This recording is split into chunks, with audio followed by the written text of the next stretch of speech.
Por la gente de Crianza Sana Bahía Blanca que nos ha permitido el contacto y que esa hoy esté acá con nosotros, la queremos escuchar.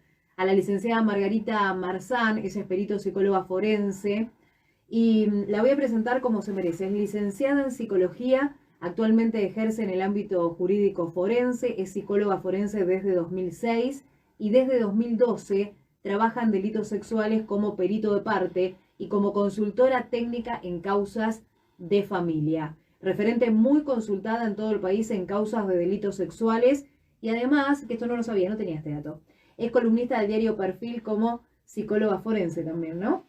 Así es. Bienvenida, gracias por estar. Columnista que sí que puedo Sí, escribir escribir y artículos sí, relacionados con la no, no, temática. no quiere decir que trabaje No, directamente no, para el no. diario. Pero bueno, gracias por estar acá y por qué su visita a Bahía Blanca. Primero vamos a contarle a la gente. Bueno, ¿qué tal? Buenas noches. Gracias por invitarme. Estoy acá, bueno, para hacer una cámara Gesell mañana.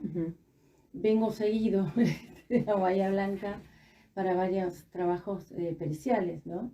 Es convocada de todo el país. En realidad sí, hace una semana atrás estuve en Trelew.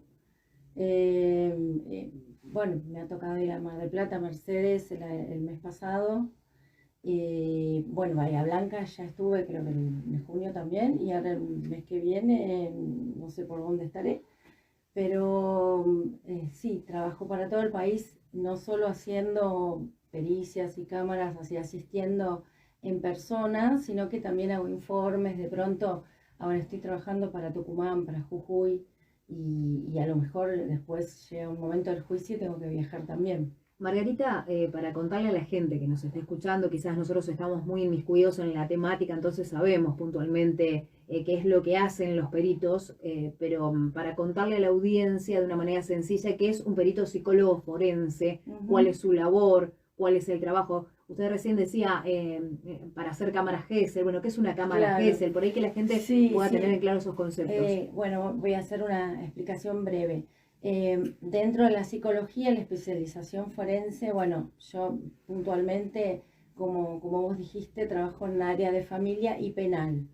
En familia, bueno, básicamente me llegan, supongamos, situaciones de obstrucciones de vínculo, donde uno hace básicamente informes o asesora a los abogados. Sí, temáticas que estuvimos abordando acá, a raíz de esto de las falsas denuncias, el Claro, hay mucha impedimento de violencia contacto. familiar y todo Sí. ese tipo de cosas, resguardando, digamos, la vulnerabilidad de los niños y el derecho a ver a ambos padres, y esa es la temática que abordo yo.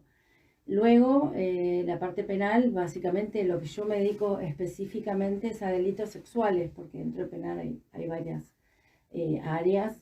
Y delitos sexuales, básicamente estoy trabajando casi 100% para la defensa, asistiendo a abogados, ya sea en la consultoría técnica, como dije Ujú. antes, en juicios, o bueno, mi área básicamente es falsas denuncias. Exacto. Te Un diría que el perito, 100% son falsas un denuncias las que perito, ¿cómo es trabajo. que determina esto de que si una denuncia es falsa o no? O por ejemplo, también nombró cámara Gesell y decíamos, ¿cómo saber cuando se está diciendo o no la verdad? Porque muchas veces vemos de que hay peritos que quizás llegan a una conclusión y en el mismo caso otros que arriban a otra. Claro. ¿Eso se puede Mira, determinar a ciencia partamos de la cierta? base que cuando un cliente me convoca, sabe que yo voy a ir hasta el fondo digamos, si no se presume inocente, evidentemente no me contrataría, porque yo pido pericias y en esas pericias pido que se hagan varias técnicas que van a descubrir su personalidad. Luego en la cámara Gesell, que la cámara Gesell es la toma de declaración testimonial a menores de Ujú. 16 años.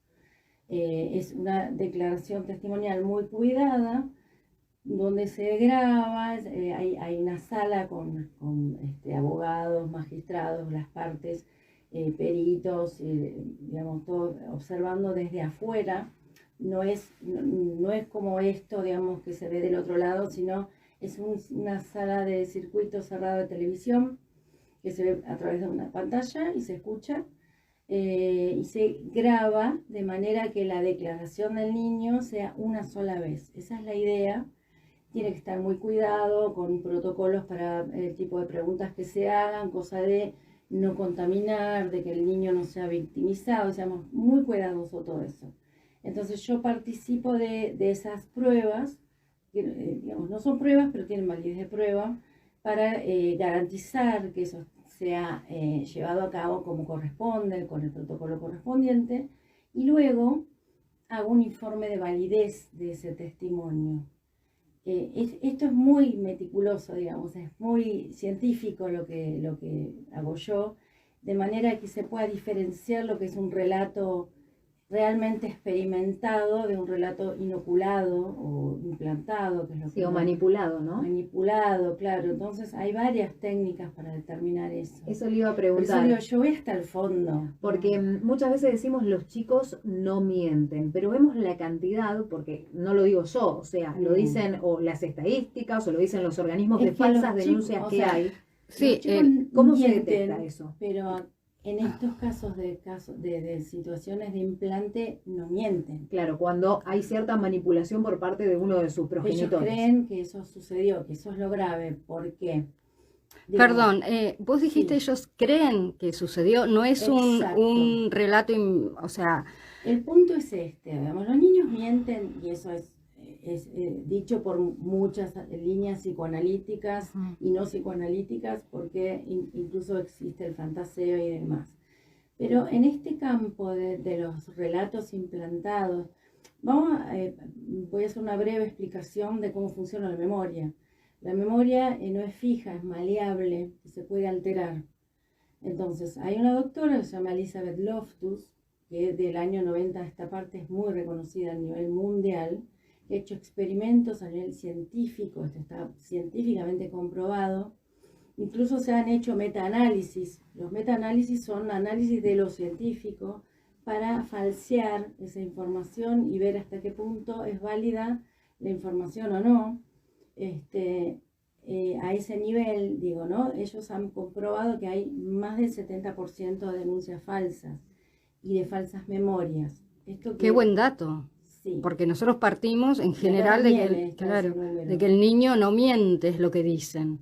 Y No, sobre todo, por lo el general, punto es este, en el lo que niño no respecta a miente. cuestiones de índole sexual, ¿no? Se Totalmente. dice. Claro, primero que bueno, eso del niño no miente es un error porque los niños mienten, y esto está comprobado también. Sí. El niño no miente en el punto en donde está convencido de lo que dice, y cuando son implantados, coexiste en su psiquismo su verdad, digamos, de lo ocurrido con la verdad implantada, digamos.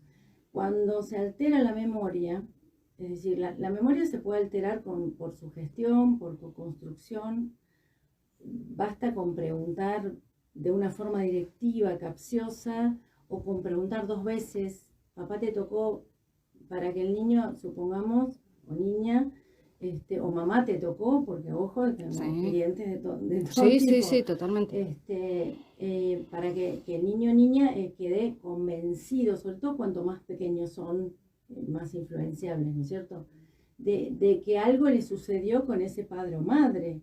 Entonces, si esto es un trabajo que a veces no es intencional, a veces surge, como decíamos antes, surge de mamás que han sufrido sus propios abusos en su infancia, o surge de personalidades con trastornos límites, supongamos, donde hay certezas, cualquier indicio, en vez de ser una duda, pasa a ser una certeza en esos casos.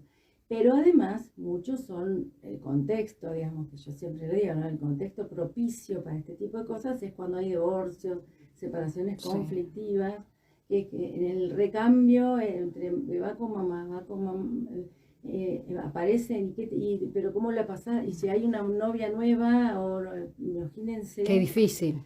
Claro. Bueno, lo tenemos Muy en difícil. casos de Esto famosos. es de libro, pero de libro. Les puedo asegurar que el 80% es manual. Cuando yo recibo un caso, ya casi sé lo que me van a contar Y cuando me van contando, sí, sí, y se las sigo diciendo yo porque esto es... Sí, automático, Ahora, ya sabes. decía usted recién 70% de falsas denuncias. El número que se maneja a nivel, digamos, de estos metaanálisis que se Sí. están evaluando son 85% de falsas Ujú. denuncias a nivel mundial. Como está en proceso de metaanálisis, no es un número fehaciente para dar porque hay pruebas que se le hacen para que, o sea, todo método científico tiene que ser sometido a una falsación. Entonces la falsación va a ser sometida a distintos métodos y algunos papers que he leído, digamos, falta como completar esa etapa. Por lo tanto, no se puede hablar acabadamente que es un número de 85%, pero sí en el país se maneja un 70%, sin comprobar, porque es muy difícil comprobar el número. Porque ustedes piensen que hay un montón de procesos que están, un montón de causas que están en proceso. Entonces, ¿cómo saber eficazmente, ¿no?, cuál es el número acabado de falsas denuncias y cómo se comprueba? Muchos, incluso hay sectores que dicen, bueno, se me acabó el audio de este, no sé si... No, sale perfectamente. Ok. Hay sectores que dicen que no es comprobable porque supongamos los tocamientos no son comprobables. Tal cual. Sí. Son causas que quedan como abiertas, sin Sí. respuesta, ¿no? Sin embargo, bueno, uno tiene más o menos los medios como para, desde el lugar donde yo estoy, como para poder determinar si se trata de una falsa denuncia. Preocupa la cantidad de personas, no voy a decir ni hombres ni mujeres, pero quizás privadas de su libertad por esta cuestión de las falsas denuncias que se presumen inocentes. Sí, hay mucha gente privada de su libertad que se presume inocente porque inmediatamente en estos casos funciona al revés la justicia. Si bien debería ser culpable, o sea, es primero inocente hasta que se demuestre la culpabilidad, Acá es al revés. Sí. Es al revés. Por eso lo que otorgan las respecta a causas cautelares sexuales. y demás. Sí, Sí. sí, en general sí. Se da mucha prisión preventiva. Luego de una cámara Gesell, supongamos. Antes incluso de esperar que el perito haga su informe y valide el relato. El relato es validado recién sometido a varios análisis, no antes. No por intuición, cuando uno escucha, no, hubo un relato. Cuando uno se pone a escuchar 2 veces la cámara Gesell, encuentra cosas. Encuentra contradicciones, encuentra incoherencias, encuentra datos que no coinciden con otras partes de la causa. Encuentra datos que no coinciden con pruebas presentadas, o incluso puede encontrar datos que son exactamente textuales a la denuncia de la parte denunciante. Y eso también es llamativo y hay que tomarlo en cuenta. O un relato estructurado, por ejemplo, y eso hay que, digamos, estar capacitado para hacer una validación de esa. Claro. No puede un fiscal venir y decir, para mí esto es creíble. ¿Con qué conocimiento Claro, y con qué autoridad elementos? lo dice? Sí. Doctora, licenciada, para ir cerrando, porque ya nos quedamos sin tiempo, ¿cómo ve a Bahía Blanca en toda esta cuestión, ya que es convocada? Muy complicada, muy sesgada. Uh-huh. La convocaron para, bueno, hay varios casos, ¿no?, polémicos acá en Bahía Blanca, pero hay un caso puntualmente de una maestra jardinera que está obviamente involucrada en una cuestión con niños de jardín, y hay peritos que dicen una cosa, otros que dicen otra. Y sí, a mí, digamos, no me gusta generalizar, por supuesto, siempre hay peritos que trabajan bien, pero en general lo que se ve es que está complicada toda la provincia. O sea, todo el país está complicado, pero digo, puede haber posturas muy distintas, tan distintas al evaluar un niño. A ver, la diferencia que hay entre un perito sesgado y el que no lo es que el perito que no está sesgado busca investigar y va a llegar hasta el fondo y va a asegurarse que está haciendo, digamos, una pericia, por así decir, o evaluando una cámara Gesell sometida a protocolo cuando toma la cámara Gesell, y después el informe tiene que ser impecable también. Esto requiere una capacitación, que muchos no la tienen, empezamos por ahí. Y después, en relación a las pericias, no todo el mundo se toma el mismo trabajo para llegar a la verdad. Y esto hay que decir. O sea que hace falta más compromiso. Compromiso, formación. Profesionalismo. Sí, y una postura más imparcial. Ujú.